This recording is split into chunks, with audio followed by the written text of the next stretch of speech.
আসসালামু আলাইকুম। Welcome to my channel আশরাফুন্স world. সবার কি অবস্থা, কেমন আছেন? আজকে আরেকটি রেসিপি নিয়ে হাজির হয়েছি। আজকে রান্না করব 2 ধরনের মাছ একসাথে, যদিও পরিমাণে কম। প্রথমে ইলিশ মাছ এবং চিংড়ি মাছ হলুদ এবং লবণ দিয়ে মেখে এখন ভেজে নিচ্ছি। ভালো করে ভেজে নিব।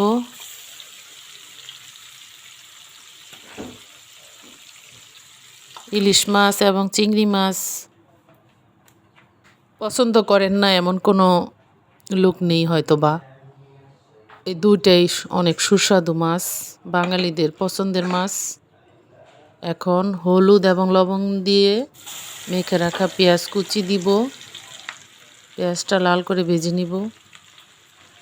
ঝটপট খুব সহজেই ভুনাটা হয়ে যায়। ইলিশ মাছ এবং চিংড়ি মাছ খুব দ্রুত রান্না করা যায়, কোনো ঝামেলা নাই। একটু ভালো করে ভেজে নিলেই হয়ে যায়। যেভাবেই রান্না করেন এই মাছ দুটো খুবই সুস্বাদু হয় খেতে। পেঁয়াজটাকে ভেজে নিচ্ছি। এখন দিব সামান্য আদা রসুন বাটা 2 চামচের মতো, তারপর কাঁচামরিচ আধা চামচ, হলুদ আধা চামচ, মরিচের গুঁড়ো দিব। এখন এই মশলাটাকে কষিয়ে নিব।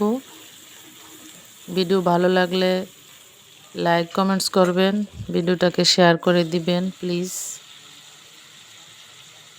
মশলা কষানো হয়ে গেছে, এখন দিব টমেটো পিউরি।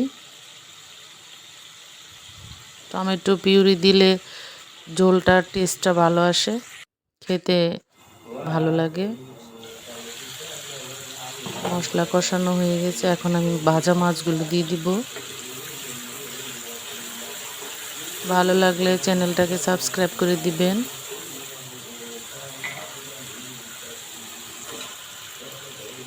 চিংড়ি মাছ, গোটা কয়েক টুকরো ইলিশ মাছ একসাথে ভুনা করছি।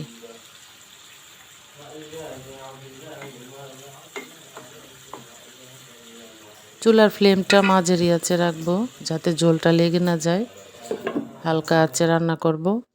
এই তো তৈরি হয়ে গেল চিংড়ি ইলিশ ভুনা। ভিডিও ভালো লাগলে লাইক করবেন, কমেন্টস করবেন। সবাই ভালো থাকবেন, সুন্দর থাকবেন, সুস্থ থাকবেন। আল্লাহ হাফেজ।